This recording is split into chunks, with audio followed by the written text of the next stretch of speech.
नमस्कार, जय महाराष्ट्र।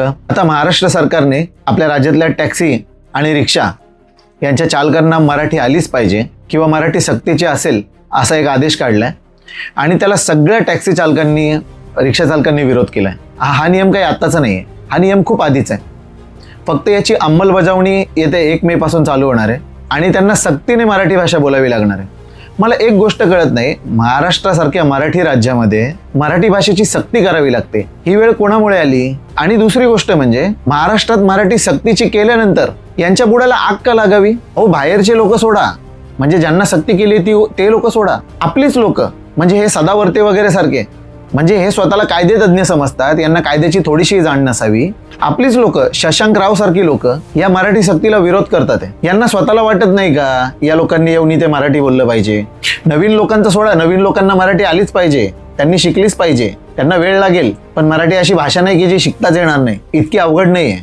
पण 25-25 वर्ष, 30-30 वर्ष इथे राहून, इथलं खाऊन, इथे कमवून, इथे घरं घेऊन, इथे मालमत्ता बनवून यांना मराठी शिकावीशी वाटली नाही? कुठेही यांना असं वाटलं नाही की आपण एका मराठी राज्यात राहतो, त्या राज्याची भाषा मराठी आहे, त्या राज्याच्या भाषेचा मान सन्मान कुठेतरी यांना राखावासा वाटला नाही?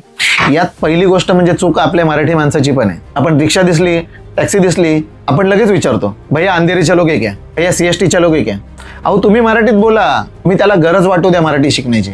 आता कित्येक व्हिडिओ बघितले, त्याच्यामध्ये ते स्वतः रिक्षावाले, टॅक्सीवाले बोलतात आहे, अहो आम्हाला वातावरण तसं नाही मिळालं, हमारे साथ में कोई मराठी में बात ही नहीं करते हैं, सब लोग हिंदी में बात करते हैं, हमको क्या जरूरत पड़ेगी मराठी सीखने की?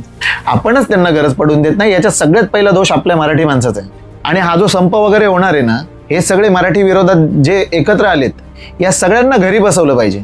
यांचे सगळ्यांचे, रिक्षाचे, टॅक्सीचे परवाने, बॅज वगैरे सगळं बंद केलं पाहिजे आणि हा संप असाच कायमचा चालू राहू दिला पाहिजे। याच्यात मराठी माणसाने सहकार्य केलं पाहिजे। तुमच्या भाषेच्या विरोधात हे सगळे एकत्र आलेत आणि तुम्ही ज्यांना हिंदू हिंदू म्हणून डोक्यावर घेतात आहे ना, त्यांच्यासाठी म्हणून आपली भाषा सोडताय ना, त्या हिंदूंसोबत मुस्लिम, हिंदू सगळे एकत्र आलेत आपल्या भाषेच्या विरोधामध्ये।